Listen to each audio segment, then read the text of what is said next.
Básicamente lo que hacemos es difusión, investigación, formación y también una parte de asesoría. Y lo que yo vengo hoy a contaros aquí, lo que vamos Marcos y yo a intentar sentar las bases para el taller de esta tarde, es en qué momento estamos de la responsabilidad social y cuáles van a ser las tendencias o cuáles van a ser los retos para los próximos años inmediatos, porque las cosas ahora van muy rápidas y esto pues en cuestión de 4 o 5 años va a cambiar muy rápidamente. Ahí tenéis mi Twitter, por si hay tuiteros aquí en la sala, pues si queréis tuitear alguna de las cosas que diga, y tenemos también el de Fundación Etnor, que es @Fundación Etnor, que es el que gastamos de fundación. Yo estoy hoy 1.0 porque quiero estar aquí con vosotros única y exclusivamente, pero bueno, si queréis tuitear alguna cosa, ahí lo tenéis. Este es el mapa del pequeño viaje que vamos a emprender en los próximos minutos y en el que quiero contar con vosotros para dibujar ese mapa de tendencias y retos. Vamos a ver en primer lugar algunos conceptos o una aproximación conceptual a qué es la responsabilidad social, para que sentemos las bases y todos estemos hablando a lo largo del día pues de lo mismo, aunque entiendo que por el tipo de organizaciones en las que estáis, la mayoría habréis oído hablar y sabréis un poco sobre la responsabilidad social, pero vamos a hacer una primera aproximación a lo que es la responsabilidad social, cuál es su relación con la ética, porque hablamos de responsabilidad social, también hablamos de ética empresarial, pues de qué estamos hablando y cuál es la aproximación o cómo se acoge la responsabilidad social dentro del panorama de la ética empresarial. Veremos algunos hitos del siglo XX de la responsabilidad social, que son las bases de los retos que tenemos en este siglo XXI. Y por último, y la parte pues, yo creo que más estáis esperando, pues esas tendencias o retos, de los que voy a apuntar 6. Hay muchísimas tendencias, hay muchísimos retos para estos años, pero voy a apuntar 6 que creo que son fundamentales y que la experiencia nos ha demostrado que es necesario profundizar en ellas. No sé si os tapo por aquí. Quería empezar con una estadística acerca del conocimiento sobre el concepto de responsabilidad social. Esta gráfica que tenéis aquí es de un estudio que hacemos en la Fundación, el Observatorio de la Responsabilidad Social en la Comunidad Valenciana. Los datos son de 2009 porque, bueno, como es obvio, nos cuesta conseguir financiación y todavía no hemos conseguido financiación para volverlo a lanzar. Pero bueno, sí que os digo que en estas encuestas los datos suelen variar bastante poco en 2 o 3 años. En nuestro caso, en la Comunidad Valenciana, el desconocimiento es un poquito superior de la media. Os ponía que alrededor del 50 o el 60% de la población en general nunca ha oído el concepto, le suena extraño cuando hablamos de responsabilidad social. Otros estudios de Forética o de Fundación ADECO, el porcentaje está sobre el 60%. En Fundación ADECO sí que han repetido ese estudio este año y ha bajado al 52%. Y estos porcentajes de desconocimiento son igual de elevados entre el mundo empresarial, sobre todo en el mundo de las pymes. Un 50% de los empresarios ni siquiera han oído hablar del concepto o cuando se les dice les resulta extraño. Yo quería hacer la prueba estadística aquí y preguntaros, para empezar, ¿cuántos de los que estáis aquí habíais oído hablar de responsabilidad social con anterioridad a la celebración de este taller? No vale haberlo leído en el programa. Vale, pues muy bien. Como os decía antes, aquí rompemos la estadística porque evidentemente venimos del sector social, la mayoría de organizaciones, y estamos más familiarizados con este concepto, pero sí que es importante partir de la base de que hablamos de exigencia de la ciudadanía de estos temas ante las empresas y organizaciones, pero la mayoría de ciudadanos desconocen de qué estamos hablando, o al menos eso dan estos primeros datos estadísticos. Habéis levantado la mano, yo creo que todos, no sé si alguno no lo ha levantado, se me ha desperdigado, pero creo que habéis levantado la mano aparentemente todos. Pero y si os pregunto, ¿sabríais definirme qué es la responsabilidad social? ¿Cuántos de los que habéis levantado la mano me daríais una definición? ¿Sabéis de qué estamos hablando? Venga, valientes. Bueno, hay un par por aquí, bueno, os la voy a pedir. Y si no os la pido, ¿sabríais más o menos definir de qué estamos hablando? Vale, se animan algunos más. Bueno, pues es cierto que sí, hemos oído hablar de eso de la responsabilidad social, que suena muy chulo y ahora todo el mundo dice yo, responsabilidad social. Pero difícilmente sabemos definir o explicar bien de qué estamos hablando. Y esa dificultad la tenemos los profesionales que nos dedicamos a esto también. La típica charla, ¿y vosotros qué hacéis? Ética empresarial, qué chulo. Y responsabilidad social, qué bien. ¿Y eso qué es? Bueno, primero eso es imposible, porque las empresas ni éticas, ni responsables, ni nada. Pero bueno, ¿y qué es todo eso? Bueno, pues es difícil, es un concepto complejo y os voy a dar un par de definiciones. Tampoco la idea es que os vayáis de aquí con la definición aprendida. Yo llevo pues ya casi 8 años trabajando en este mundo y la verdad es que la definición del libro verde, que luego veremos, todavía no me la he aprendido. Cada vez que la digo alguna palabra la pongo en el sitio que no toca, cosa que deja a entender que no es una buena definición porque es difícil de recordar. Pero bueno, y si os dijera, como empresarios, empresarias, no sé si hay algún empresario o emprendedor en este grupo, tenemos empresarios, pues como empresarios y empresarias, si os dijera que es parte de vuestra responsabilidad tener un buen gobierno en la empresa o en los proyectos que estáis emprendiendo, que se espera de como empresarios seáis transparentes en vuestras decisiones, en la manera de hacer las cosas, se espera que tengáis una competencia legítima. Está claro que estamos en un mercado competitivo, ¿no? Pero hay una competencia que podríamos llamar sana, ¿no? De intentar ganar con mi oferta de producto, intentar ver qué ventajas tengo, qué estoy ofreciendo de manera diferente, y hay una competencia desleal. Esperamos que de alguna manera los empresarios tengáis una participación activa en la comunidad, que se proteja el medio ambiente o que por lo menos no se dañe o intente no dañarse, que se respeten los derechos humanos. Si os dijera todo esto como empresarios o si fuerais empresarios, entenderíais que puede ser una responsabilidad legítima, que como ciudadanos esperamos, o como empresarios los que somos esperamos otros empresarios. Entenderíais que puede caber dentro de lo que llamaríamos responsabilidad social. Cuando pensáis en empresarios responsables, ¿entendéis un empresario que tenga en cuenta este tipo de parámetros? Sí, sí, podéis decir sí, Carmen, sí. Esto es un taller y no es necesario que lo diga, podéis parar si algo no acaba de quedar claro y lo vamos viendo juntos. Como accionistas, ¿tenemos accionistas? Eso ya es más difícil. Vale, si fuéramos accionistas de una gran empresa, de nuevo, nos parece que podría entrar dentro de lo que entenderíamos como un accionista responsable, que tuviera unos parámetros de buen gobierno, de transparencia, que tuviera una inversión con determinados criterios éticos o que al menos conociera que hay criterios éticos, criterios no éticos a la hora de invertir, que es necesaria una participación dentro del consejo directivo y también de una manera transversal hacia el resto de la empresa, actuar transparentemente como accionistas. Entendemos que ese tipo de prácticas se esperan de un accionista responsable. Entenderíais que también puede estar dentro de un concepto de responsabilidad social. Como trabajadores sí que somos todos, o hemos sido en algún momento. Todos hemos estado en una empresa y entendemos como trabajadores que por nuestro trabajo se nos tiene que retribuir con un salario justo, equitativo, que es necesario que la empresa tenga unas pautas de salud e higiene laboral, que haya una igualdad en el acceso a oportunidades, tanto una igualdad de género como una igualdad también en ascenso social.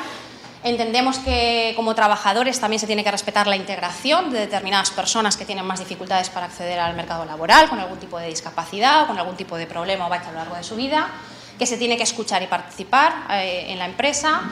Entendemos también que de una empresa responsable se espera conciliación, se espera que se favorezca que las personas puedan tener hijos, puedan cuidar de sus familiares. Entendemos que todo esto entraría dentro de una empresa responsable. ¿Sí? Como consumidores, esperamos también un producto de calidad, esperamos un servicio, una atención, tanto a la hora de la venta del producto como una atención postventa. Nadie hoy en día espera que compre un producto que le pueda dañar o que le pueda... Ahora está muy de moda el tema de la salud alimenticia, con todos los escándalos que se han destapado con la carne de caballo, con que no sabemos muy bien qué nos estamos comiendo. Y la ciudadanía, a pesar de que aparentemente no es un problema de salud porque la carne no estaba en mal estado, simplemente es que han puesto una carne que no era la que se especificaba, la ciudadanía se ha tirado en contra de esas empresas porque esperamos que nos cuenten lo que estamos comiendo y esperamos que se hagan unos productos con calidad, con una salud y con unas determinadas normas. Y por último, como sociedad, nosotros podemos no ser empresarios, ni accionistas, ni trabajar en una empresa, ni ser clientes, pero en general, como sociedad, de las empresas que tenemos en nuestro entorno y de las organizaciones, cuando hablo de empresas con ánimo de lucro, sin ánimo de lucro. Todo lo que estamos viendo hoy aquí es para todo tipo de organizaciones, no solo organizaciones empresariales con ánimo de lucro, sino también cualquier tipo de organización, ONG o asociación. Como sociedad, dime. Grandes o pequeñas, exacto, incluso un emprendedor que esté emprendiendo un proyecto de manera individual. Todo lo que hablamos aquí es aplicable a cualquier tipo de organización o emprendimiento. Como sociedad, os decía, aunque no seamos parte de una empresa, también estamos exigiendo, de alguna manera, que las organizaciones de nuestro entorno protejan el medio ambiente, que participen en la resolución de conflictos, y ahora vamos a ver un dato muy llamativo en este sentido, que generen empleo, esperamos de nuestras empresas y nuestras organizaciones que generen empleo y que de alguna manera ayuden en el desarrollo de la comunidad. Estamos esperando esto, exigimos a las empresas de alguna manera, con mayor o menor potencia, todo este tipo de cuestiones. Todo esto que hemos visto aquí es responsabilidad social. Por eso os decía, no me interesa que os vayáis con un concepto o con una definición, me interesa que os vayáis con una idea de que estamos hablando de algo muy complejo, porque estamos hablando de una manera de hacer empresa. Una manera de hacer empresa que implica tener en cuenta a todos estos grupos de interés, que es un término que utilizamos también mucho en jerga de la gente que nos dedicamos a la responsabilidad social. Los grupos de interés pues son todas esas personas o grupos que están alrededor nuestro y que de alguna manera nuestra actividad les afecta o que ellos pueden afectar también a la actividad, como es el caso de los trabajadores. Nuestra actividad les afecta, pero su manera de trabajar también afecta a la marcha de la empresa. Esos son los grupos de interés. Hemos dicho que un 50%, un 60% de la ciudadanía no sabe lo que es la responsabilidad social. Sin embargo, estos son datos de la encuesta El Ciudadano Español y la RSC de Fundación ADECO en el 2013. Bueno, no hemos entrado en el término, pero antes teníais una nube de tags ahí donde ponía RC, RSC, RSE, RSO, RSU, tenemos un montón de letritas. A efectos prácticos estamos hablando de lo mismo, aplicado a empresas grandes, pequeñas, hay gente que le gusta destacar lo de corporativas por las corporaciones, lo de sostenibilidad. No me meto en ese debate porque todavía no nos hemos aclarado nosotros y todavía nos enganchamos cuando nos reunimos. Al margen de eso, os cruzaréis con un montón de siglas, entender que siempre se está hablando de lo mismo, aunque depende de quién lo utiliza, pues le dan más fuerza a un componente u otro. Pues este estudio de la Fundación ADECO dice que, a pesar de que el desconocimiento sigue estando en este estudio en concreto en el 50%, el 83% de los encuestados, y era una encuesta bastante amplia de 1.500 entrevistados a nivel nacional, daban la misma importancia a las empresas que a los gobiernos a la hora de dar respuesta a los problemas del entorno, problemas graves como el desempleo, la corrupción, la pobreza o el medio ambiente. Esto es algo distintivo del momento en el que estamos. Esto hace unos años no era así. No exigíamos con la misma potencia que las empresas tenían que hacerse cargo de determinados problemas o de determinadas urgencias. Esto es algo que podríamos entender como una tendencia que está desarrollándose en el siglo XXI y también apoyada por la capacidad que tenemos ahora los ciudadanos, ¿no?, de expresar nuestra disconformidad o de apoyar determinadas acciones.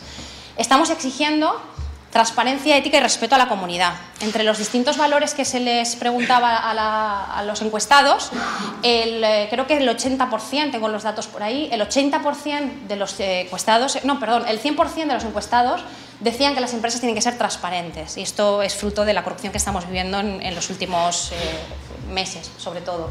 Cerca de un 90% también les demandan a las empresas que sean éticas y en un porcentaje un poquito menor que tengan un respeto por la comunidad. En conclusión, podemos decir que hay un desconocimiento del concepto, sí que estamos hablando de temas que en ciertos círculos manejamos, pero la exigencia a las empresas de que sean responsables, de que sean éticas, de que sean transparentes, llamémoslo como queramos, va en aumento y va a seguir yendo en aumento. La ciudadanía está harta de determinadas cuestiones entre empresas y organizaciones. Esta mañana se decía en la presentación pues, de la falta de credibilidad que estamos perdiendo también las ONGs, y todo esto pues, eso, es fruto de malas prácticas, de casos de corrupción, de determinadas acciones que empañan un poco el conjunto, porque también sería absurdo decir que todas las empresas son corruptas, no es verdad, hay muchísimas empresas haciendo las cosas muy bien, pero bueno, cuando una empresa o una organización conocida, llamativa, hace algo que está mal, pues bueno, empaña un poco la credibilidad del resto. El segundo punto en el que me gustaría detenerme unos minutos para sentar las bases, como os decía, un poco del taller de esta tarde, es la ética, porque de responsabilidad social llevamos oyendo hablar unos 20 años, dependiendo de los países. Aquí en España apenas 10 años que llevamos hablando de estos temas de responsabilidad social, pero la ética empresarial y la ética aplicada en este caso a empresas y organizaciones es algo que empieza a tomar mucha fuerza en los años 60, 70 del siglo pasado. La ética aplicada es algo todavía un poco más antiguo, y os he puesto aquí el dibujo de la brújula, la foto, que además es una brújula mía, de mi casa, porque la ética nosotros la entendemos y siempre la intentamos explicar en la Fundación EDNOR, que es como una brújula que nos guía hacia dónde está el norte, esa orientación para actuar en el día a día. Aristóteles y en la ética griega se habla de ética, tenéis ahí la palabra en griego, ethos, como el carácter. Normalmente cuando preguntamos, no os he hecho la pregunta y os hubiera dicho ¿cuántos me sabríais decir lo que es la ética? Hubierais hecho todos así.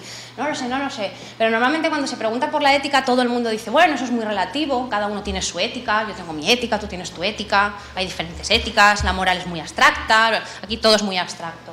Bueno, pues ni es tan abstracto ni es tan difícil de definir. Volvemos como el concepto de responsabilidad social. Es complejo, es muy completo, abarca muchísimo, pero ethos, ética, significa única y exclusivamente carácter. Es la manera de hacer las cosas y la manera de ser. Esto que es fácil de decir, es difícil de hacer, por otra parte.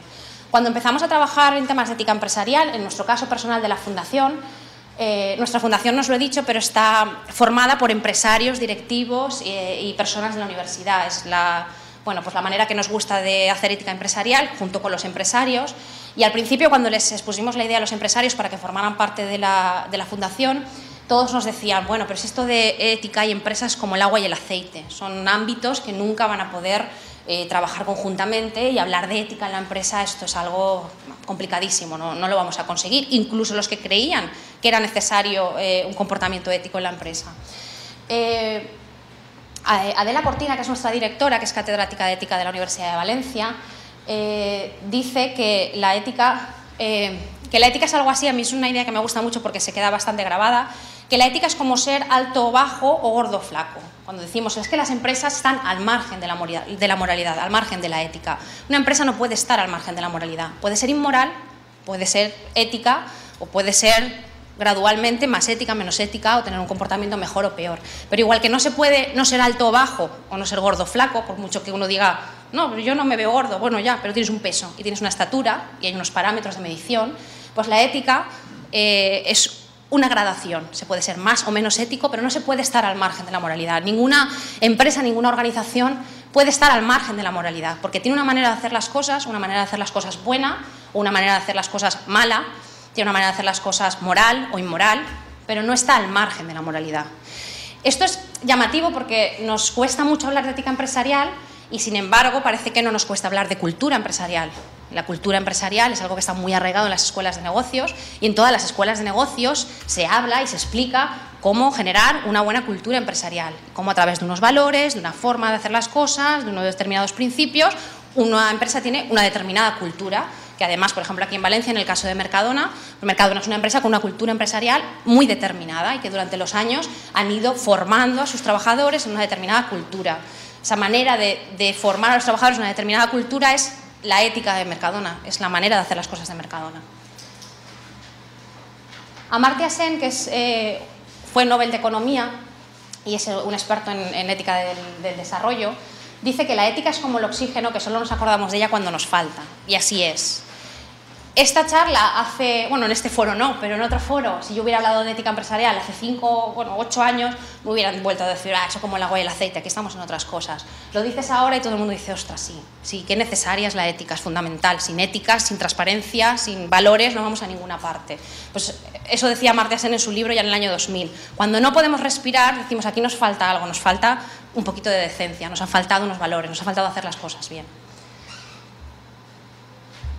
Aquí os ponía unos dibujitos de determinadas cosas que pasaron pues desde los años 70 con el escándalo del caso Watergate, que fue el primer gran caso de corrupción política, a distintos casos de corrupción empresarial que hicieron que se fuera precipitando todo el debate de la ética empresarial. El caso de Enron, Arthur Andersen, que era la consultora que auditaba a Enron y que se fue evidentemente detrás. El caso de Parmalat, que consiguió remontar, pero que también estuvieron a punto de la quiebra. Todos son fraudes financieros. En España tuvimos GES Cartera. Os ponía esto aquí, pues, bueno, porque veamos un poco dónde se enlaza, como os decía, el discurso de la responsabilidad social, que es un poquito más tardío, con el de la ética empresarial, que empezaba a gestarse en los años 70, sobre todo en el mundo anglosajón. Y por terminar esta segunda parte, podéis decirme cosas, cortarme, pues no, yo me ahogo. Estas tres características de cómo debe asumirse la responsabilidad social son también de Adela Cortina, y me gusta mucho traerlas aquí porque muestran lo que podríamos denominar el sentido ético de la responsabilidad social, o cuando una responsabilidad social puede utilizarse únicamente como una cuestión, podríamos decir, de maquillaje o de lavado verde. La manera que tenemos nosotros de decir, a veces compañeros, yo la verdad es que no lo gasto tanto, pero compañeros de la Fundación dicen, estamos hablando más que de responsabilidad social, de ética empresarial, o no solo de responsabilidad social, sino de ética empresarial.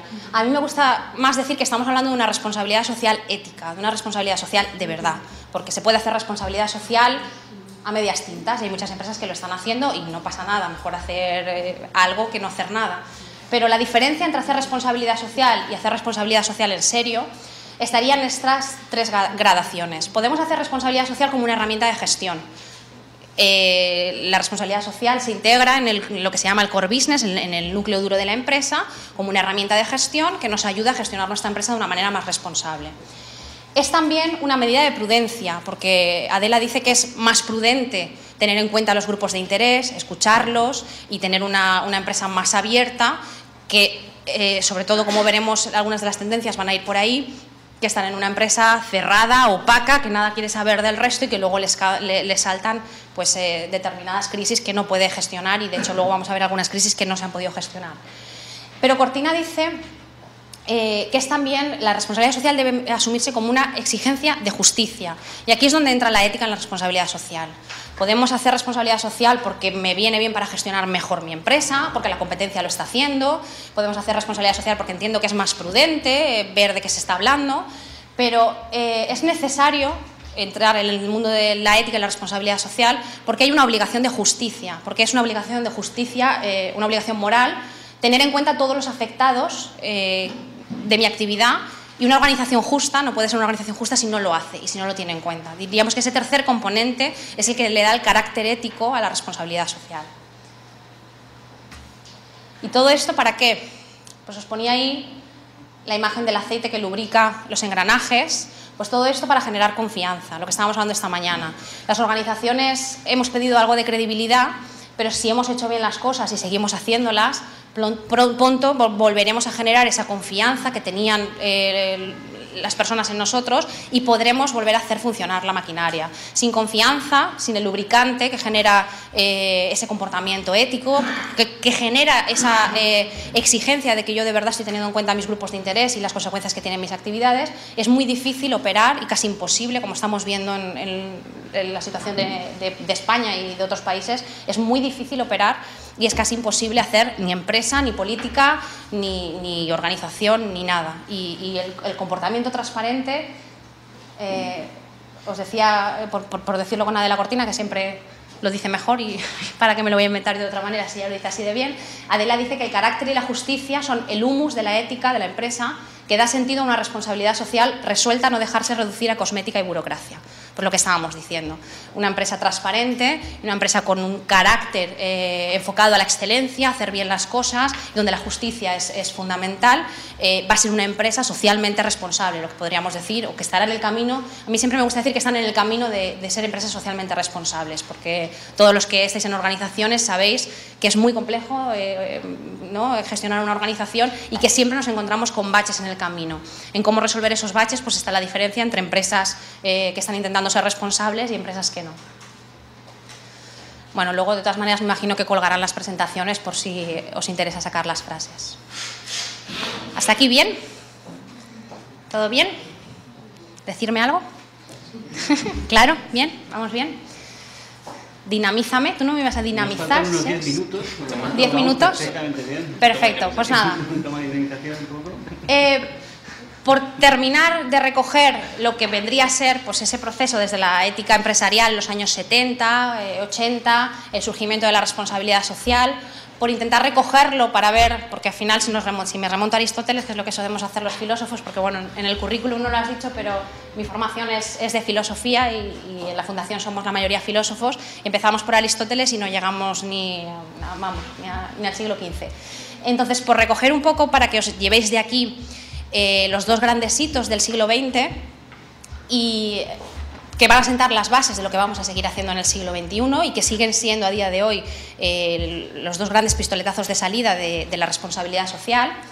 Tenemos en primer lugar en 1999, cuando Kofi Annan era secretario de las Naciones Unidas, que lanzó lo que se llama el Global Compact, el Pacto Mundial. Kofi Annan, en su discurso ante los mayores representantes de la economía y las personas pues, más poderosas a nivel internacional que se reunían en el Foro Económico de Davos, lanzó esta iniciativa con este fundamento. Decía Annan: elijamos unir el poder de los mercados con la autoridad de los ideales universales. Elijamos reconciliar las fuerzas creadoras de la empresa privada con las necesidades de los menos aventajados y con las exigencias de las generaciones futuras. Y así de contundente lo lanzó, y así de contundente ha estado trabajando el programa de las Naciones Unidas, el Global Compact, que tiene delegaciones en prácticamente todos los países del mundo. Actualmente hay unas 10.000 organizaciones que lo suscriben, entre ellas 7.000 empresas, y funciona a través de unos 10 principios que tienen que ver con el respeto de los derechos humanos, respeto de las normas laborales, protección del medio ambiente. En principio eran 9, se incorporó un 10º, el de la lucha contra la corrupción, hace no muchos años, y porque es evidente que sin luchar contra la corrupción los otros principios es muy difícil hacerlos cumplir. Y bueno, con esto siguen trabajando. Fue la primera gran iniciativa de responsabilidad social y que yo creo que a día de hoy sigue teniendo bastante legitimidad y siguen estando las empresas ahí. No quiere decir que porque una empresa suscriba el Global Compact ya lo está haciendo todo bien, pero bueno, es una herramienta que ayuda a poner en un plan de gestión, a rendir cuentas sobre todo de lo que se está haciendo, y es una herramienta que yo creo que sigue siendo muy válida, muy legítima, y que ha sido el impulso de la responsabilidad social a nivel internacional. El otro gran hito, a nivel europeo, es la aparición del Libro Verde en el 2001. Y ahí es donde aparece la primera definición de responsabilidad social que utilizamos sobre todo en Europa. Y os decía pues bueno, que mi objetivo no era que os fuerais con esta definición aprendida, porque, repito, siendo sincera, yo no me la sé. La tengo que buscar cada vez que la tengo que poner, porque no sé si es por parte de las empresas de las preocupaciones sociales y medioambientales. Me lío siempre. Pero bueno, en resumen, lo que viene a decir es que es integrar de una manera voluntaria, y esto de voluntaria es importante y veremos que está cambiando, de las preocupaciones sociales y medioambientales de todos nuestros grupos de interés, en nuestra manera de hacer empresa. Y esta definición era o ha sido la válida a nivel europeo hasta el 2011. En el 2011 sabéis que después de un libro verde a nivel europeo se suelen sacar comunicaciones que van completando esa información. Después del libro verde se sacaron un par de comunicaciones y esta es la última, la que se supone que va a ser el plan estratégico para trabajar en responsabilidad social los próximos años, hasta el 2014.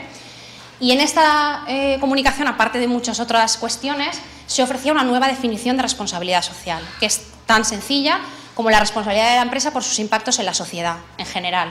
Como veis, se ha quitado el tema medioambiental, porque se entiende que cuando hablamos de impactos en general, porque una de las cuestiones de por qué con la responsabilidad social se juega tanto con el término es porque al hablar de social hay gente que piensa que nos dejamos otros temas como económicos, o no se entiende bien que cuando hablamos de responsabilidad hablamos de una organización compleja con sus aspectos económicos, sus aspectos sociales, sus aspectos medioambientales, con todos los grupos de interés. Pues se ha quitado la dualidad esa de sociedad, medio ambiente, pero sobre todo, como veis, ha desaparecido el tema voluntario. Y esto, en el momento que sacaron la comunicación, que fue en octubre del 2011, aparentemente no parecía que iba a tener tanta importancia como en un documento que acaba de salir hace apenas 2 meses hemos visto que la tiene. El tema de la voluntariedad se está dejando en un segundo lado, y esto, a mi modo, sobre todo las empresas y en particular el gobierno de Alemania no están nada de acuerdo, pero los que nos dedicamos a estos temas creemos que hay muchas cosas que se tienen que regular y la Comisión Europea está yendo en ese sentido. Entramos en 10 minutos, que voy a perder el hígado si tengo que acabar en 10 minutos, pero lo voy a hacer. Entramos en la parte última, que son 5 o 6 grandes tendencias que yo creo que van a ser imprescindibles en los próximos años. La primera, la capacidad de respuesta tendrá que ser mayor y más rápida, y lo vamos a ver muy fácilmente con un ejemplo. Capacidad de respuesta mayor y más rápida, repito. Esto es un bufete, lo tenéis abajo, Steven Jan Baum, que se dedicaba al tema de desahucios. Era un bufete que tenía bastantes demandas y bastantes problemas, porque los métodos que hacía para llevar adelante los desahucios estaban al margen de la ley, incluso algunos se supone que ilegales. Muchísimas compañías los habían demandado y no habían conseguido nada. Era un bufete bastante agresivo. Y se les ocurrió a los trabajadores disfrazarse de personas sin techo durante Halloween, el último Halloween. Y el New York Times sacó unas fotos y la empresa quebró. Quebró porque las famosas Fannie Mae, no sé cómo se llaman, las dos inmobiliarias estas tan grandes de Estados Unidos, después del escándalo que les pareció pues, de muy mal gusto, le dijeron a todas las personas que trabajaban con ellos que no querían que tuvieran ningún tipo de relación con esta empresa. Y desapareció. Posiblemente me imagino que intentarán sacarlo con otro nombre o intentarán limpiarse como puedan, pero bueno, lo bueno del tema es que por una cuestión de muy mal gusto, pero se supone que anecdótica, porque habían hecho verdaderas barbaridades al margen de la ley, por una cuestión casi más de imagen, se quedaron sin empresa. Este es otro caso en el que yo creo que respondieron de manera más rápida y mejor que en el otro caso de la empresa, y fue una campaña de donetes, no sé si lo veis, que pone en el paquete a pedir al metro. Y va, pues dentro de esta campaña que dicen no me toques los donetes, saco los donetes y me salen amigos por todas partes, pues entre varios leitmotivs que habían sacado para la campaña sacaron este de a pedir al metro. Y Xavi Calvo, que es este chico que tenéis aquí abajo, que además es valenciano, es un consultor de una empresa de comunicación de aquí de Valencia, sacó un tuit que lo tenéis ahí abajo que dijo qué mala leche, señores, frivolizar con según qué cosas para hacer marketing es lamentable. Tampoco era una cuestión ni un tuit demasiado potente, pero puso boicot donetes. Bueno, pues en cuestión de minutos era trending topic en Valencia, se lió a nivel nacional impresionante y donetes, buscar la noticia si queréis, yo la tengo por ahí, pero os la puedo pasar. Es de... no sé si la tengo... es de... yo creo que es el año pasado... no lo tengo, pero os lo buscaré, no me acuerdo. Por curiosidad, si es una reciente. El año pasado creo que fue, no hace mucho. Bueno, la cuestión es que Donetes, en minutos, el community manager de Donetes, y esto no es una cuestión que le haga el community manager, es una estrategia que hay detrás de respuesta a la ciudadanía, en cuestión de minutos, Donetes contestó que estaban viendo a ver qué había podido pasar, que estaban analizando el tema, que les preocupaba la opinión de los consumidores, que por favor les dejaran reaccionar, estuvieron constantemente contestando. Se reunieron en un gabinete de crisis y a la mañana siguiente, en todo esto estuvieron informando constantemente, estamos reunidos, se ha reunido el comité de crisis y nos importa vuestra opinión, lo sentimos mucho si os habéis sentido molestos, mientras claro los tuiteros estaban con su campaña de boicot donetes, y al día siguiente dieron una respuesta oficial y retiraron todos los paquetes de donetes que se habían vendido con esa promoción. Los propios tuiteros alabaron la respuesta de Donetes y dijeron que, bueno, que así se hacían las cosas y que todo el mundo podía cometer un error, y la verdad es que se quedó ahí y no hubo tampoco ni ninguna bajada de ventas ni ningún problema mayor. Pues bueno, como os decía, la respuesta tiene que ser muy rápida, y si de verdad no creemos que nuestros grupos de interés son importantes y si de verdad no consideramos que este Xavi Calvo, que tiene 2.500 seguidores, que tampoco son muchos, puede decir algo que sea importante y que nos haga ver que nos hemos equivocado como compañía, difícilmente vamos a poder responder con esta agilidad. Otra de las tendencias y de los retos para los siguientes años es el tema de los informes de sostenibilidad, de responsabilidad social, tal y como los conocemos. Entiéndase por informes de sostenibilidad la información que las organizaciones damos y ofrecemos a nuestros grupos de interés. Esta página de aquí es una empresa de software alemana, formada además por cinco emprendedores que trabajaban para IBM y montaron su propia empresa de software, y esto es lo que vendría a ser el informe de sostenibilidad de esta empresa. Si entráis en la página, veréis que tenéis la información, no es un informe de corrido, sino que la información se puede ver dependiendo del grupo de interés que soy, el tipo de información que me interesa. Puedo jugar con los datos, que también creo que esta mañana la persona que venía del Ayuntamiento de Torrelodones también ha hablado de eso, de poder cruzar información, tener información que a mí me interesa, no la información para todos los grupos por igual. Y además tienen un apartado donde recogen constantemente la opinión de los grupos de interés para generar la política de sostenibilidad de la empresa. Constantemente están recogiendo todo el feedback de los grupos de interés. Pues es un ejemplo, pero es un tipo de formato al que van a tener que ir las empresas a la hora de transmitir la información. No vale, yo hago un informe de 500 páginas, está ahí, si te interesa léetelo. Al final estamos hablando de tengo que dar la información necesaria para que mis grupos de interés entiendan qué tipo de compañía soy, y tengo que atender también a esas necesidades y ir respondiendo de una manera ordenada y aplicada a ese grupo de interés. Como decía esta mañana la alcaldesa, eso es muy trabajoso y muy costoso y hay que querer. Este otro caso es de BBVA, que no quiere decir que porque haya hecho esto sea una empresa responsable, Dios me libre de decir eso.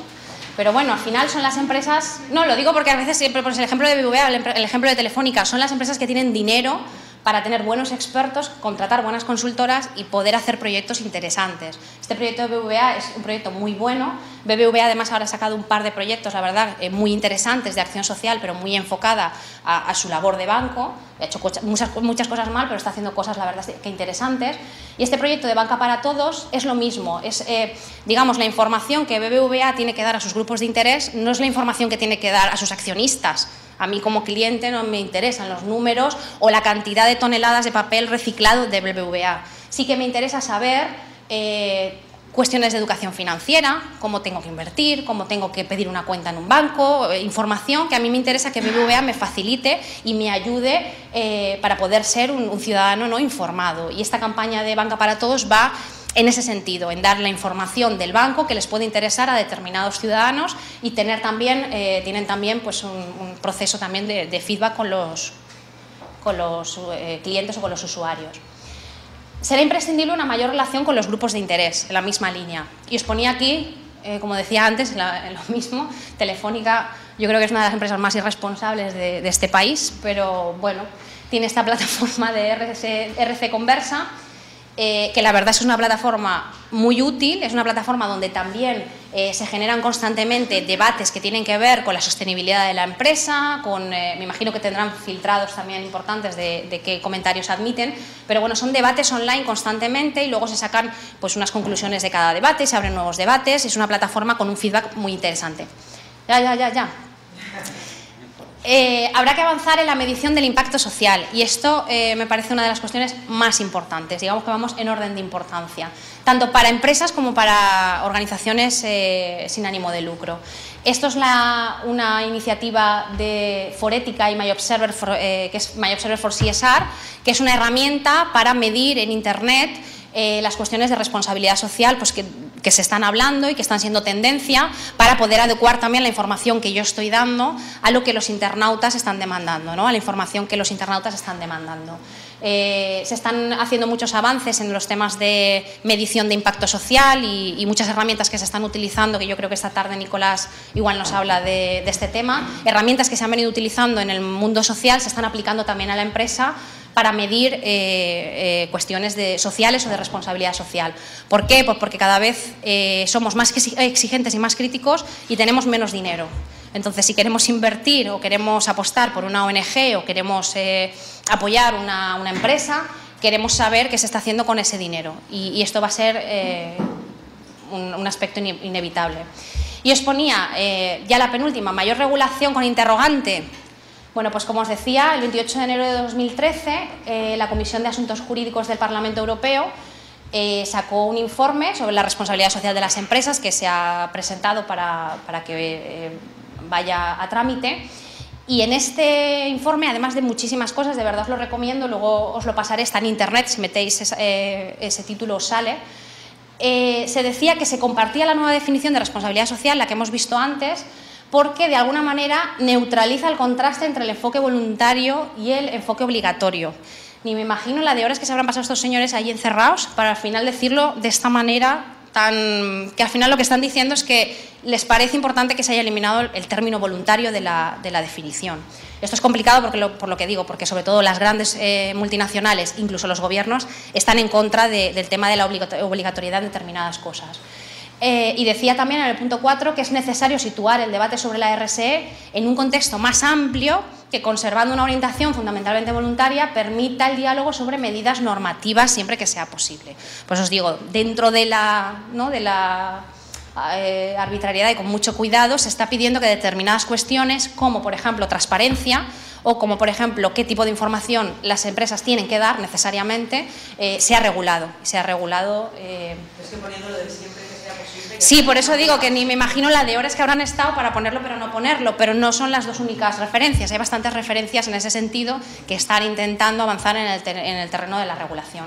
Y por último, ya así para terminar, y pido disculpas si me he pasado algún minuto, el tema de empresa y derechos humanos. Yo creo que uno de los grandes retos de los próximos años, y muy vinculado a esa idea que os decía de la exigencia a las empresas por una cuestión de justicia, va a ser todo el tema del respeto a los derechos humanos y de hablar de responsabilidad social en términos de derechos humanos. Y más amplio que eso yo creo que ya es difícil, ¿no? Abarcar toda la los derechos humanos y el respeto a los derechos humanos como apuesta de empresas, y no solo empresas, gobiernos responsables y organizaciones responsables.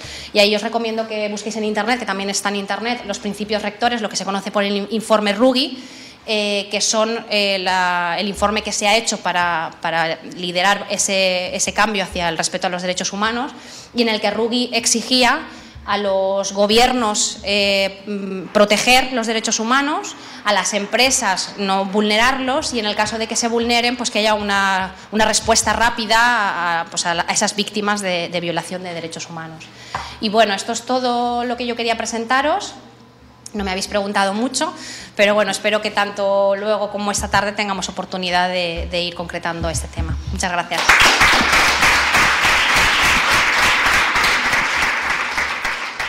Yo iba esta mañana temprano a coger el tren, no sé si lo habéis visto, pero ha salido un anuncio en milanuncios.com, ¿no? Una empresa que ofrecía trabajo por comida y cama en Guadalajara, en España, ¿no?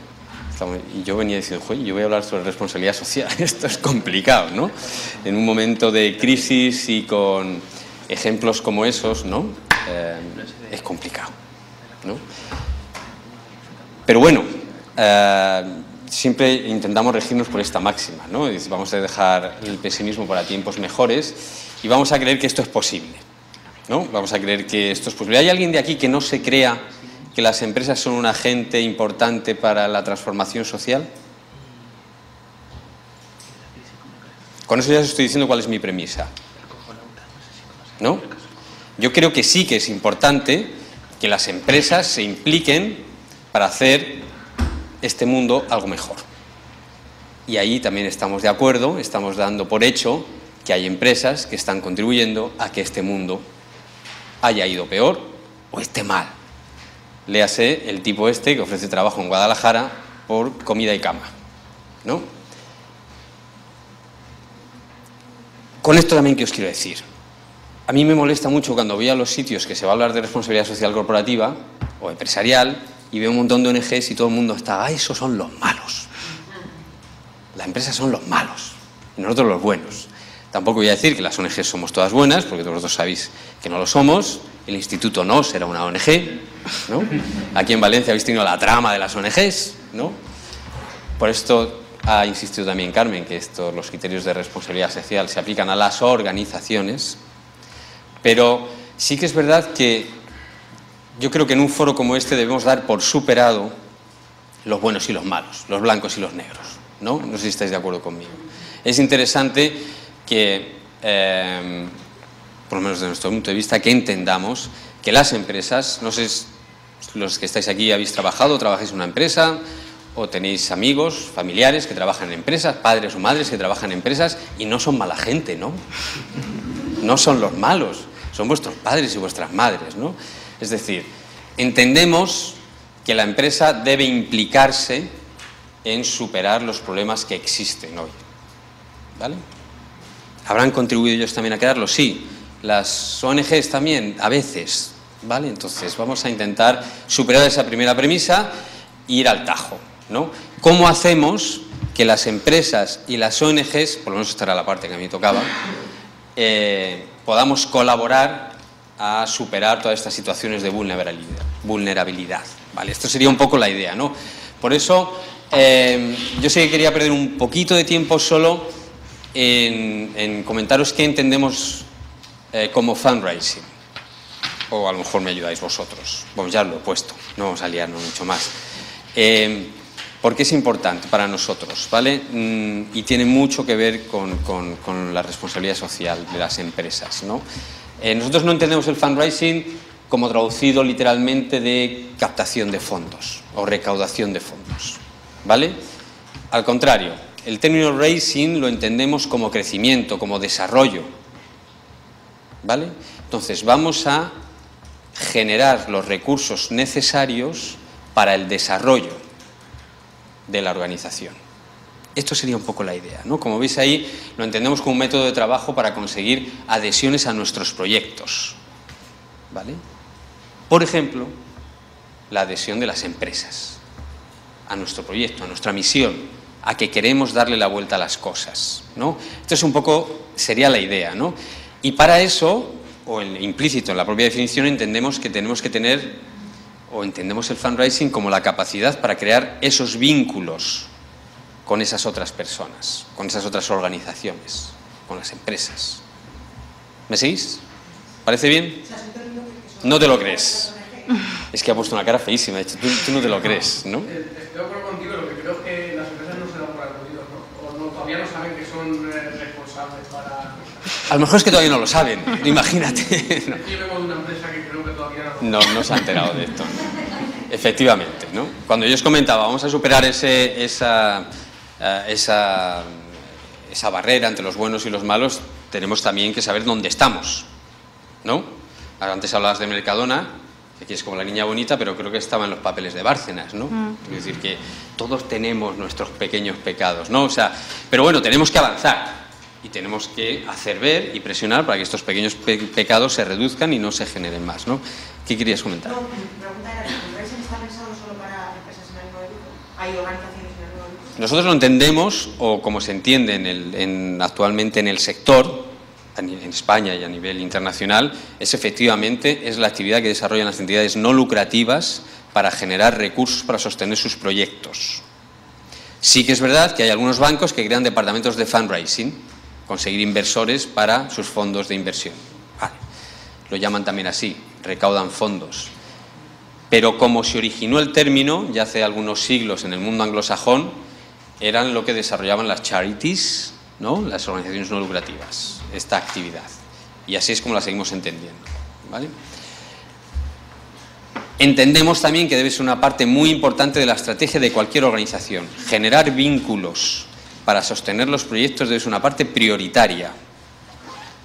Debemos ponerla en el mismo nivel que la capacidad operativa de la organización, que la capacidad de gobernarse de la organización, que la capacidad de comunicar, que es lo que hace la organización. No sé si me seguís, ¿sí?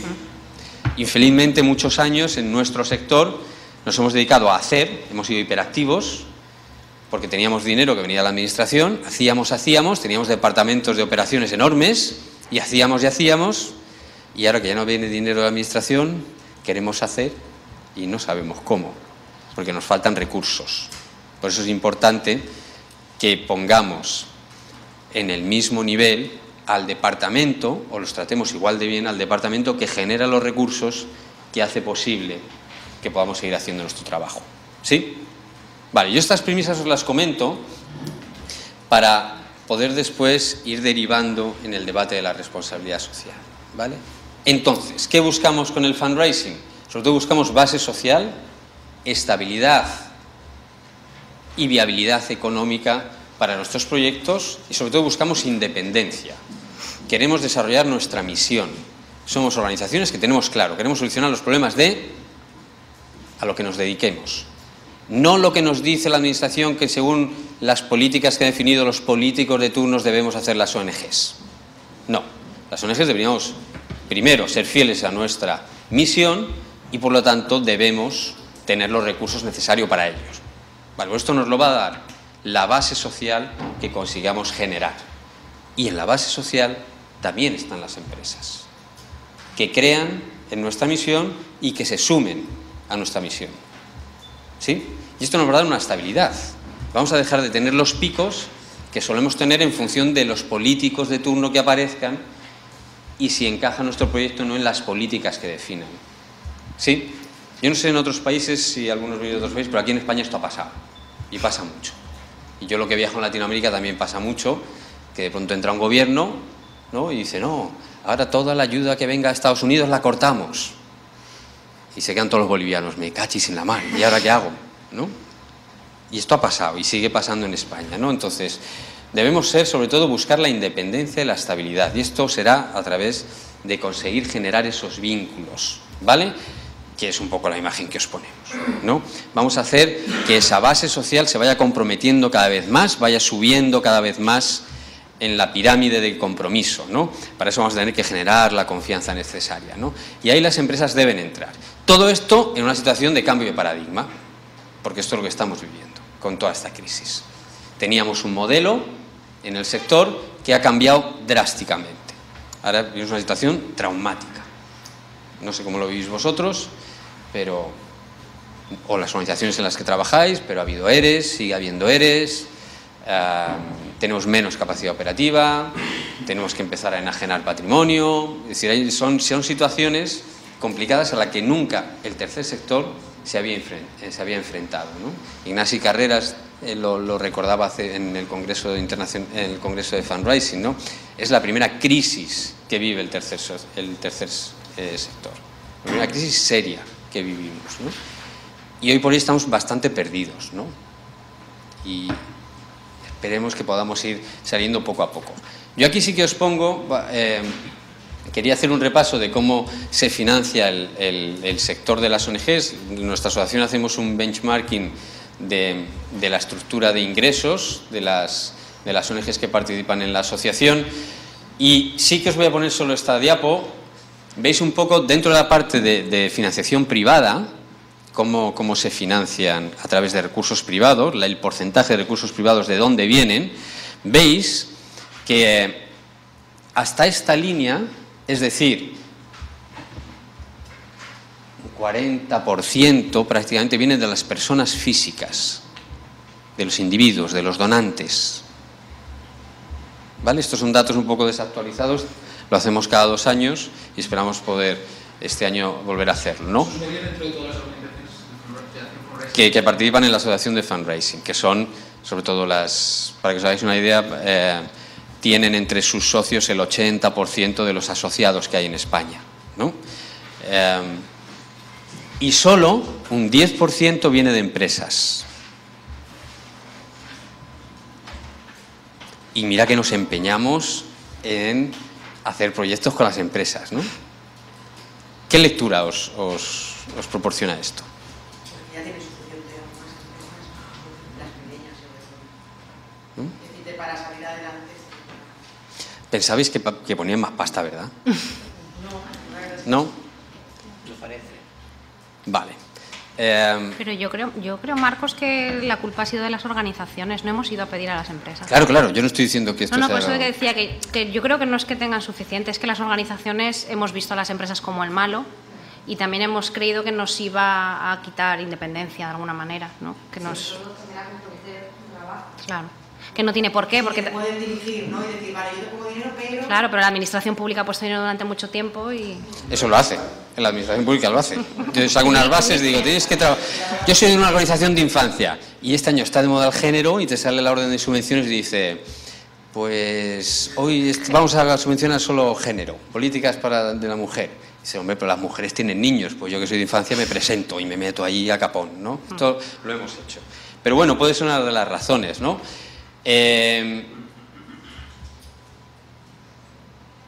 Bueno, otro dato, para coger más variables, y ahora seguimos con vamos a ir armando el discurso y vamos a armar el debate, ¿no? Otro dato que os queríamos poner, algunas organizaciones de las que estáis aquí, que participáis en la asociación activamente, Cristina, de Intermón, o UNICEF, Ayuda, ya tenéis estos datos, pero para que os hagáis una idea, el volumen de donantes que hay en España, donantes individuales, ¿vale?, estamos hablando de un 19% de la población española dona a alguna ONG, ¿vale? La mitad de ellos lo hacen de manera esporádica, en los últimos 12 meses por lo menos han hecho una donación, y otro 9% lo hace todos los meses, de una manera regular o cada 2 meses, ¿vale? Estamos hablando que regularmente unos 3,5 millones de personas se comprometen con las ONGs. Esta es la base social que tenemos las ONGs, ¿vale? Y ese otro 3,5 millones de manera esporádica, ¿vale? Esto, si lo comparamos con otros países de Europa, pues vamos mal, ¿no? Entonces, aquí siempre decimos, no es que los españoles no seamos solidarios. Bueno, Pues sí. Pero bueno, es que tenemos una democracia más joven, es que somos ricos desde hace poco tiempo, ¿no? Pero bueno, podemos poner, hay muchas variables que afectan a que efectivamente en España no haya una cultura filantrópica tan desarrollada como lo hay en otros países de Europa, ¿vale? Como veis, en Austria un 61% de la población dona a alguna ONG, o en Inglaterra, ¿vale? Bueno, os pongo estos datos porque, como decíamos antes, las empresas están llenas de gente. Las empresas también las forman gente, ¿no? Y esto es un foro de innovación social y yo lo que pretendía era traeros un poco qué podríamos hacer en responsabilidad social desde las ONGs para generar esa colaboración con las empresas, ¿no? Esto sería lo ideal, ¿no? Analizar las responsabilidades de la empresa, encajarnos nosotros perfectamente en una de ellas y poder colaborar con las empresas, ¿no? ¿Conocíais este cuadro? Ya es antiguo, es del plan del Ministerio de Trabajo y Asuntos Sociales en aquella época, y define claramente cuáles son las responsabilidades de las empresas, las primarias, las que tienen que ver con su actividad específica, las secundarias, en el cómo afecta a sus grupos de interés, y las terciarias, cómo afecta a la generalidad, ¿no? Y aquí es donde están las ONGs, ¿vale? Poneros en el lugar de la empresa, somos la última responsabilidad que tenemos, ¿vale? Primero tenemos que resolver, o las ONGs deberíamos exigir primero que antes de colaborar o generar una vía de colaboración se pudieran haber superado o se estén cumpliendo los otros ámbitos de responsabilidad, ¿no? Esto sería lo ideal.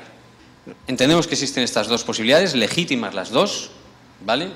Y a través de las cuales se puede generar esa colaboración.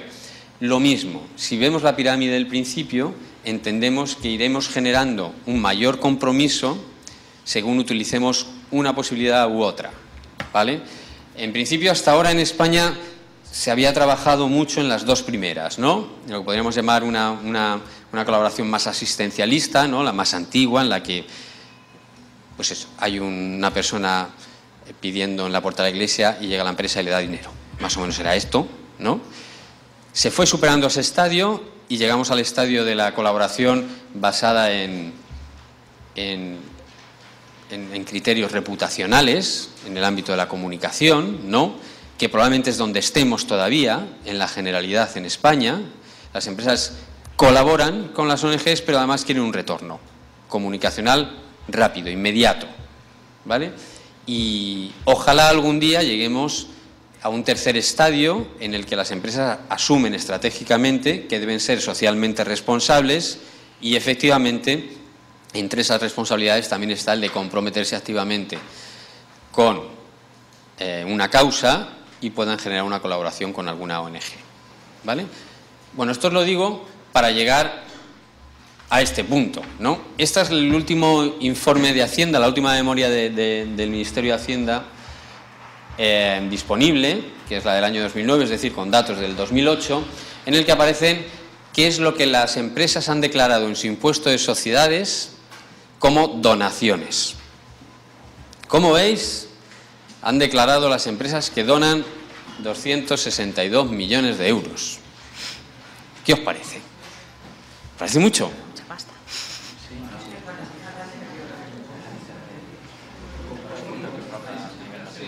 ¿Qué os parece?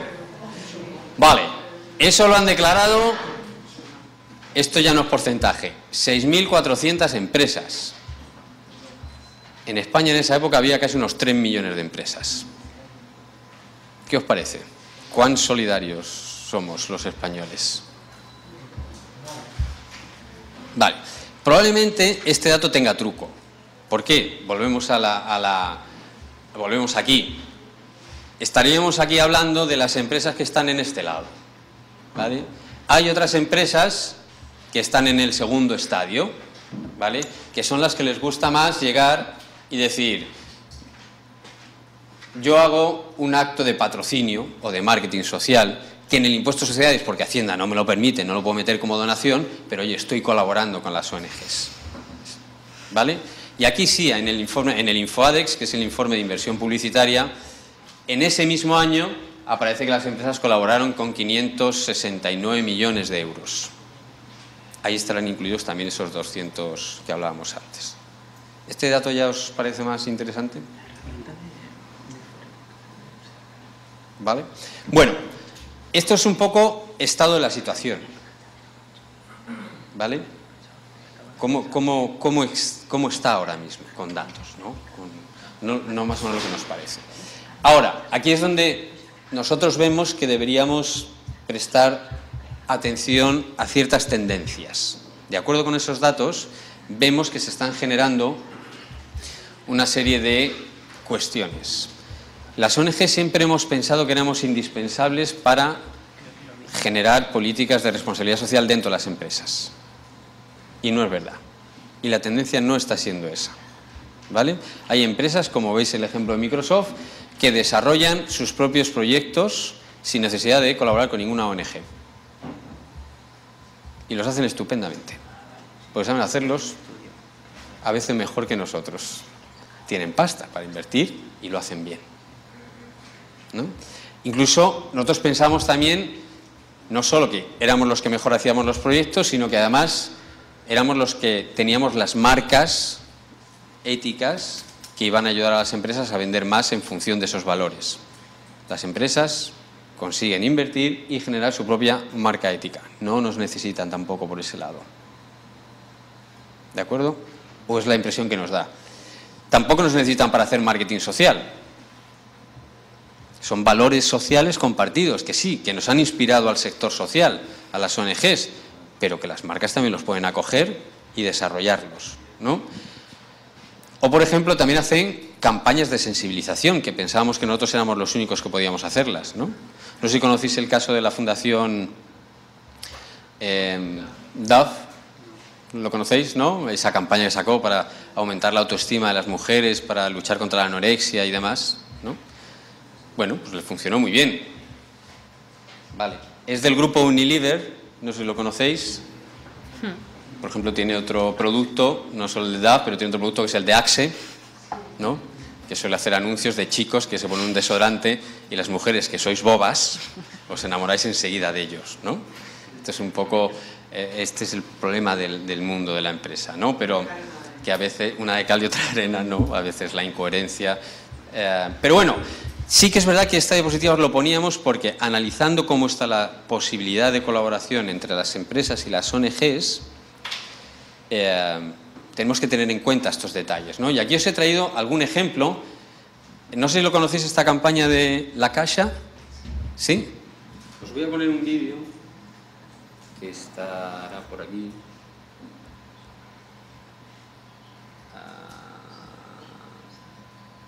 No sé dónde está. 1 de cada 4 niños de nuestro país vive situaciones difíciles. Para combatir la pobreza infantil, todo suma, incluso un cuento. Cuento contigo. 1 de cada 4 niños de nuestro país vive situaciones difíciles. Para combatir la pobreza infantil, todo suma, incluso un cuento. Cuento contigo.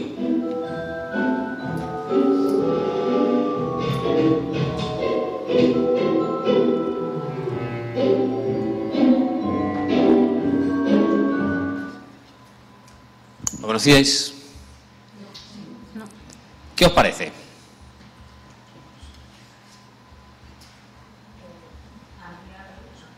Ampliar la pregunta. No, ¿qué te dice? ¿Qué te dice? Pues para captar fondos, para... Sobre la campaña, sobre un banco. La Caixa es un banco. Las cajas ya son bancos. Según la ley, las cajas son bancos. ¿Qué hace una campaña esta Navidad? ¿Qué os parece? A mí me falta un poco de coherencia si ellos están participando, por ejemplo, en desahucios o en ayudas. Y en un momento dado, en un mundo como el de hoy, eso se puede volver en contra, porque pueden tener campañas en contra, por ejemplo, en redes sociales. Tenía toda la razón con Chile, así que hay una alianza entre una organización y otra. Ya no más ético, ¿eh? Yo veo que la diferencia es que no capta directamente Save the Children, sino que la que está desarrollando la campaña de captación de fondos es la obra social de la Caixa. Para mí esto sí que es un cambio. Es eso, ¿no? O sea, lo que nos llama la atención es que los bancos ya están recaudando fondos. Están haciendo fundraising. Y después se lo dan a Save the Children o a quien se lo antoje.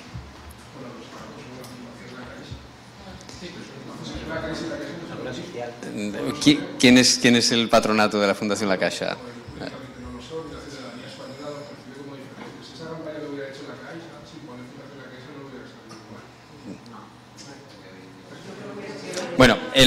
Vale, ahora seguimos con ese debate. Pero sí, está claro que la obra social de la Caixa, que es la fundación del banco, efectivamente es una fundación.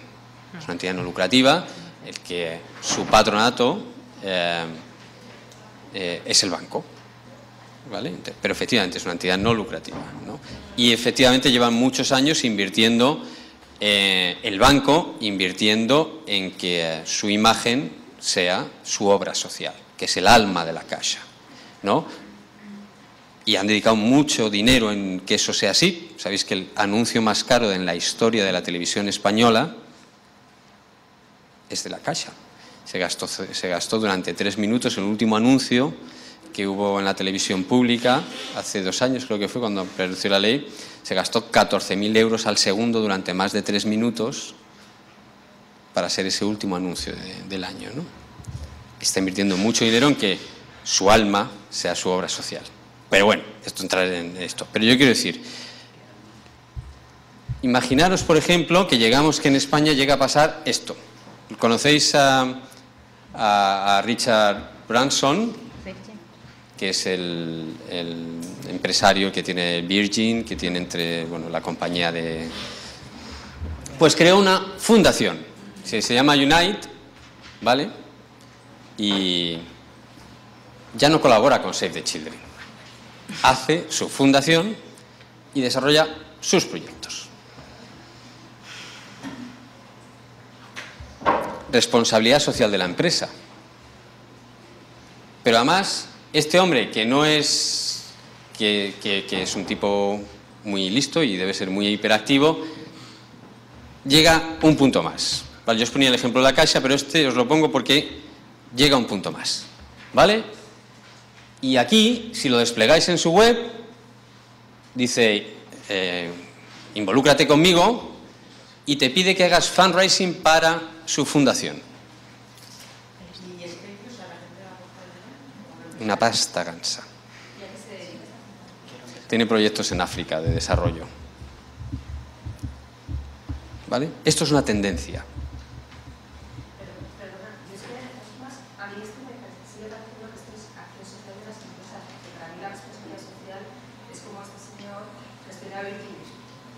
Lo es. Me estaba mordiendo la lengua, pero lo es. Eso no es responsabilidad social.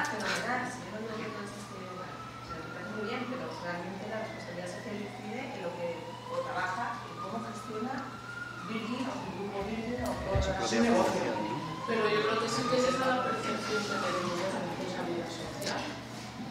Las colaboraciones que hacen las empresas. Pero es el mismo caso que Bill Gates. Bill Gates no es un empresario responsable, es un filántropo. Pero en su empresa la responsabilidad social la lleva por otros derroteros que no conocemos, porque es bastante opaco en ese sentido. Y es un gran filántropo. No, esto no es el caso, esto es la fundación de la empresa. Sí, pero Bill y Melinda Gates tienen su propia fundación y pero Microsoft tiene o sea, aparte de ese política dinero que responsable. recaudan para África o para lo que recauden, tendríamos que saber cómo está ganando su dinero en esas empresas, cómo las está gestionando, cómo tienen a sus trabajadores, qué está haciendo en medio ambiente. Eso es responsabilidad Yo lo que os social. quería traer aquí es dinero que se gasta... hay una tendencia clara, y es que la empresa, inspirado en políticas de responsabilidad social, está empezando a generar sus espacios de acción social también.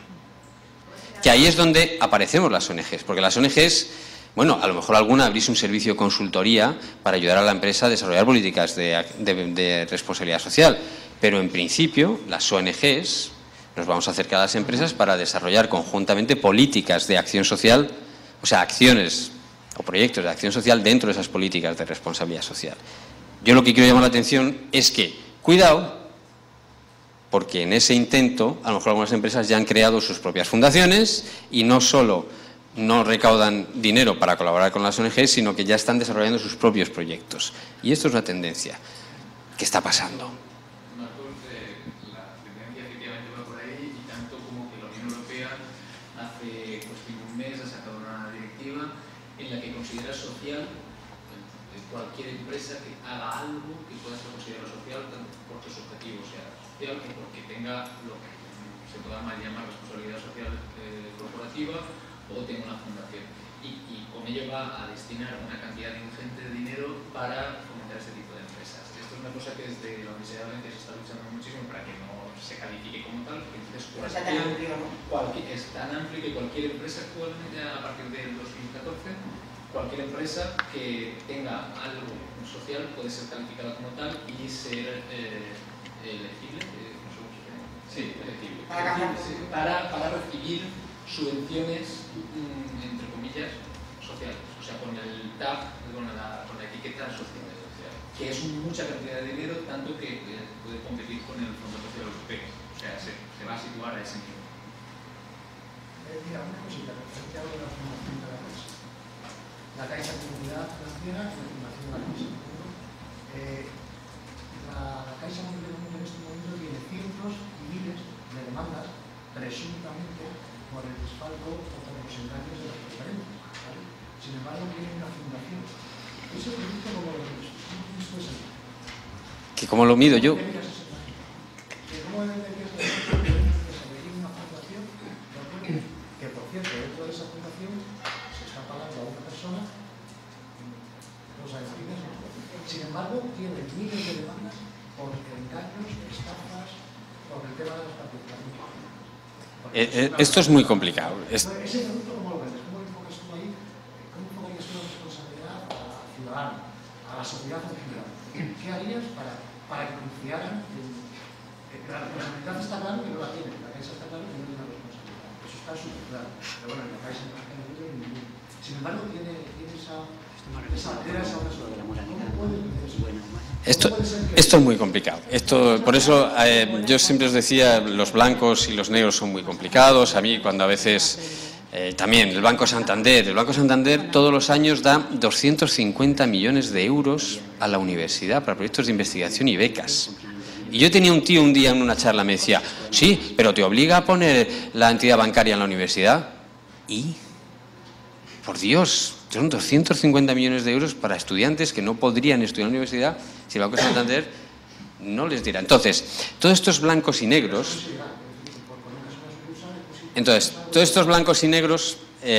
yo los evito, ¿no? Pero sí que es verdad que, mi opinión personal, aquí ha fallado muchas cosas, entre ellas que no hay una normativa clara en responsabilidad social, ¿no?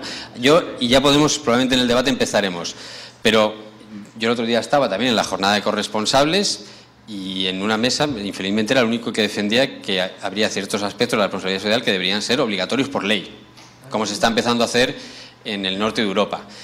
El tema de la normativa financiera, ¿qué gobierno? Vamos, fue una directiva europea que aprobó la posibilidad de las preferentes. De hecho, el grupo Eroski también emitió deuda subordinada y es un supermercado. Y tienes a 40.000 familias en Euskadi con un problema grave porque compraron deuda subordinada de la cooperativa y todas esas cosas. Entonces, ahí hay muchas irresponsabilidades encadenadas. Yo por eso tampoco voy a cargar solo las tintas contra la Caixa, vamos, con todos los bancos, ¿no? Pero lo que tenemos que hacer es, las ONGs siempre a la hora de generar estos acuerdos va a ser siempre intentar reducir el riesgo.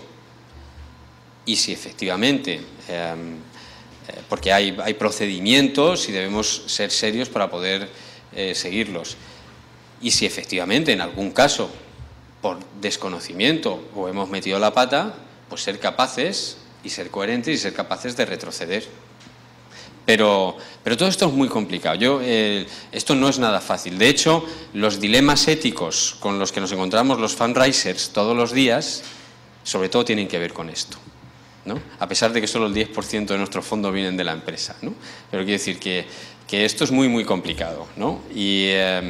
Y todo sería más fácil si efectivamente viviéramos una economía, en vez de una economía del libre mercado, una economía inspirada en el libre mercado, una economía del bien común, y efectivamente hubiera normas claras y hubiera castigos para quien no las cumpliera en este sentido, ¿no?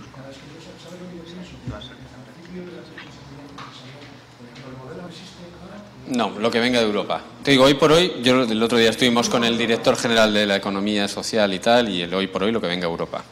No hay mayor voluntad que eso. Marcos, nos quedan 10 minutillos. Yo voy rápido y seguimos con el debate. Entonces, esto es un Tetris, esto es muy complicado, todo esto es muy complicado. Entonces, yo lo que sí que os propongo es, y estamos hablando de cierta innovación social, veis, estas son las diferentes, probablemente las diferentes vías en las que podemos generar una colaboración con la empresa desde la ONG, ¿no? Las donaciones, los patrocinios, el voluntariado corporativo, los servicios pro bono, el trabajar o llegar a los grupos de interés, ¿no? ¿Qué es más innovador? ¿O qué nos puede asegurar una mayor estabilidad o una mayor viabilidad? Va a depender de muchas cosas, ¿no? Yo sí que creo, por los datos que tenemos, que os he enseñado antes, que tanto las donaciones como los patrocinios acaban no avanzando. Llevamos años con los mismos números. Llevamos años con muy poquito donativo y con más o menos patrocinios o campañas de marketing social, dependiendo de cómo esté el ciclo económico. Yo iría más por el otro lado, ¿vale? Yo iría más hacia campañas de, primero, aprovechar lo bueno de la empresa, los servicios pro bono, es lo que se está imponiendo poco a poco. Si la empresa sabe hacer bien una cosa, ¿por qué no la comparte con nosotros y nos ayuda a desarrollarla? Me explico. Imaginaros, esto lo he visto yo, al equipo de Microsoft pintando una guardería. Pero por Dios, si son expertos, son analistas de sistemas, consiguen hacer software, consiguen hacer los que mejor del mundo lo han hecho, porque de hecho mira dónde están, y se ponen a pintar una guardería que se va a descascarillar a los 2 días porque no tienen ni idea de pintar. Esa gente tenía que estar haciendo un software para esa ONG, ¿no? Esta es la idea, ¿no? Si saben hacer bien una cosa y nos lo pueden aportar, vamos a llegar a un acuerdo para nosotros también aportarles lo bien que sabemos hacerlo, ¿no? La otra cosa, ¿no? Pero eso sería el voluntariado corporativo está funcionando bien. Pero bueno, yo también soy un poco descreído porque muchos de los servicios que desarrolláis las organizaciones no se pueden desarrollar con voluntariado, ¿vale? Pero es importante. ¿Por qué? Porque estamos generando base social. Y aquí es donde entran los grupos de interés, que tiene mucho que ver con este voluntariado corporativo. Yo creo que la tendencia que tenemos que ir generando las ONGs en la colaboración con las empresas es conseguir llegar a la base social de las empresas, que las empresas consigan involucrar a su base social en los proyectos de las ONGs, en el sector de las ONGs. Sus clientes, las personas, sus clientes, sus empleados, las personas que hay en las empresas proveedoras, las empresas con las que trabajan. Que la empresa haga de comunicación, marketing de la zona. Uno de los grandes valores que te puede aportar una empresa cuando se suma a tu proyecto es generarte un bypass, es el generarte el acceso a todo eso que la empresa tiene. Su conocimiento y las personas con las que está, con las que se relaciona. Yo creo que esa sería la tendencia, eso sería lo innovador, si es que lo queremos llamar así, en este punto, ¿no? Yo no sé si conocéis el ejemplo, bueno, esto os he traído, es que es buenísimo, ¿no lo habéis visto? Yo os decía, sí, vale, hay que ser innovadores. Entonces he encontrado, no conocíais, esto tú puedes encargar esta tostadora con el logo que quieras o con la foto que quieras. Entonces todas las mañanas te tomas tu tostada, que es muy beato, pues se la ha puesto con nuestro Señor para tomarse su tostada, ¿no? Pero también es verdad que la tendencia es personalizar, hablar de tú a la gente y tratarla como única, ¿no? Esto lo vemos incluso cuando vamos a comprar la lechuga, ¿no? Debemos aprovechar las nuevas tecnologías también, ¿no? No sé si habéis visto, esto es una aplicación para el teléfono que es buenísima, la creó una empresa que hace aplicaciones y dijo, ¿qué puedo hacer yo mejor para las ONGs? Y entonces hizo esta aplicación, tú te la descargas en tu móvil, cuando te la descargas tienes que pagar, creo que son 79 céntimos, ese dinero va para la ONG y es un despertador, ¿no? Lo del snooze, ¿os acordáis esto? Que tú le das y te despierta dentro de 5 minutos. Y si le das, dentro de 3 minutos, ¿no? Por estos los remolones que nos quedamos en la cama. Vale, pues cada vez que le das, para quedarte 5 minutos más en la cama, estás donando 25 céntimos a la ONG. Es buenísimo, ¿no? Entonces, estás sumando a los clientes, estás sumando a la gente y a través de las nuevas tecnologías, ¿no? Entonces, efectivamente, no te vas a hacer rico. La ONG que reciba esta colaboración de esta empresa no se va a hacer rico, porque, hombre, todos podemos quedarnos 5 minutos en la cama, pero no mucho más. 3 veces. No nos vamos a hacer rico, pero estás sumando, porque después al dormilón le va a llegar un agradecimiento de la ONG. ¿Vale? Gracias por dormir un poquito más, ¿no? La empresa ya me está poniendo en contacto con su base, ¿no?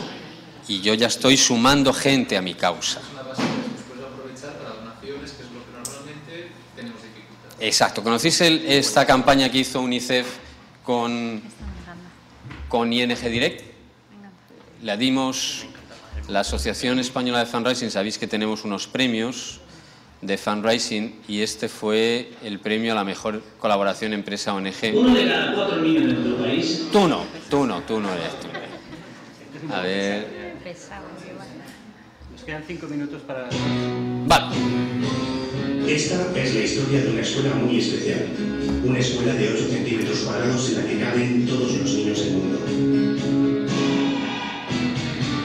La historia empieza en Zambia, Brasil o India y transcurre en una web. Es una web llena de niños a los que les falta una cosa. Algo que solo tú puedes poner. La escuela. Pero aquí es donde viene la parte más difícil de la historia. Porque los niños están aquí. Y la escuela, aquí. Como los llevamos de un sitio a otro. ¿Se puede saltar desde un ordenador hasta un móvil? ¿Saldrá bien?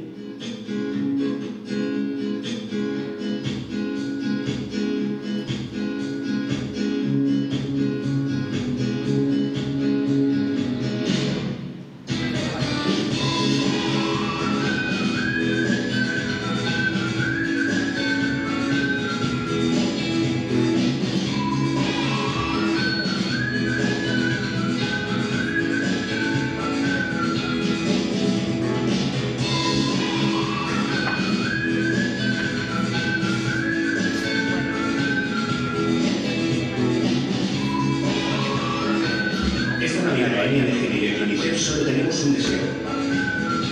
Que te descargues la escuela en tu móvil y lleves sus niños allí.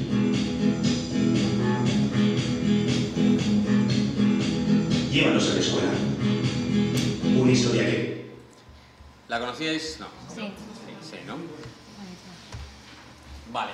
Es un ejemplo, ¿vale? Veis que es una empresa que te ayuda a llegar a la base social. Date cuenta, creo que ING tiene en España 2,5 millones de clientes y de esos 2,5 millones de personas, que alguno ya colaborará ya con una ONG, pero tienes 2,5 millones, les llega varios emails la Navidad de su banco diciéndoles: oye, podés hacer esto. Y a UNICEF no solo le llegan, creo que fueron el año pasado, 300.000 euros, sino que le llegan socios que también son clientes de ING. ¿Vale? Le llega base social, ¿no?